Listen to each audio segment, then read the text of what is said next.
राधे राधे दोस्तों, आप सभी को नवरात्रि की हार्दिक शुभकामनाएं। दोस्तों, नवरात्रि का ये पावन त्योहार 9 दिनों तक मनाया जाता है। इन 9 दिनों में माँ दुर्गा के 9 अलग अलग स्वरूपों का पूजन किया जाता है। नवरात्रि के पहले दिन माँ दुर्गा के शैलपुत्री स्वरूप का पूजन किया जाता है, जिनके दाएं हाथ में त्रिशूल तथा बाएं हाथ में कमल से सुशोभित है तथा वृषभ पर सवार नव दुर्गा के प्रथम देवी शैलपुत्री हैं, जिन्हें सती के नाम से भी जाना जाता है। माता शैलपुत्री की कथा के अनुसार एक बार प्रजापति दक्ष ने एक बड़े यज्ञ का आयोजन किया।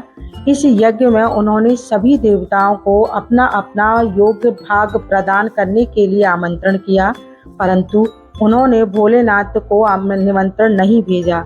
जब माता सती को यह ज्ञात हुआ कि उनके पिता एक अत्यंत विशाल यज्ञ का अनुष्ठान कर रहे हैं, तब उनका मन वहां जाने के लिए बेचैन हुआ। उन्होंने भोलेनाथ को अपने मन की सारी व्यथा बताई। भोलेनाथ बोले, देवी, प्रजापति दक्ष शायद हमसे किसी बात से रुष्ट हैं, इसीलिए उन्होंने सभी देवताओं को अपना अपना यज्ञ भार समर्पित किया है, परंतु उन्होंने हमें नहीं बुलाया, ना ही हमें कोई सूचना भेजी, इसीलिए हमें वहां नहीं जाना चाहिए। भोलेनाथ की यह बात सुनकर माता सती का मन शांत नहीं हुआ। पिता के द्वारा किए गए यज्ञ में सम्मिलित होना और अपनी माता और बहनों से मिलने की उनकी इच्छा और प्रबल होती जा रही थी। माता के आग्रह करने पर भोलेनाथ ने माता सती को वहां जाने की आज्ञा दे दी। पिता के घर जाकर माता सती ने देखा कि कोई भी उनसे प्रेम और आदर पूर्वक बात नहीं कर रहा है, लेकिन उनकी माता ने उन्हें स्नेह से गले लगाया। बहनों की बातों में व्यंग और उपहास था। अपने परिजनों के इस प्रकार के व्यवहार से माता सती के मन में बहुत दुख पहुंचा। यह सब देखकर उनका हृदय शोक, ग्लानि और क्रोध से संतप्त हो उठा। वह सोचने लगी कि भोलेनाथ की बात ना मानकर यहाँ आकर मैंने बहुत बड़ी गलती कर दी है। अपने पति के इस प्रकार का अपमान को वह सहन ना कर सकी और उन्होंने अपने इस स्वरूप को वहीं योग अग्नि में जलाकर भस्म कर दिया। यह दुखद घटना को सुनकर भोलेनाथ ने क्रोध में आकर अपने गणों को भेजकर दक्ष के यज्ञ को पूर्णतः विध्वंस कर दिया।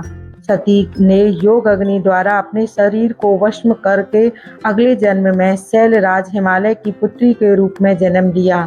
माता शैलपुत्री का रूप शिला यानी पर्वत से हुआ, जिसके लिए इनका पूजना अर्चना करने में जीवन में स्थिरता आती है।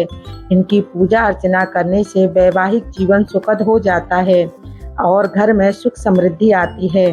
माता की पूजा अर्चना से मूसलाधार चक्र जागृत हो जाते हैं, जिसके फल स्वरूप जीवन में स्फूर्ति और उत्साह का विकास होता है।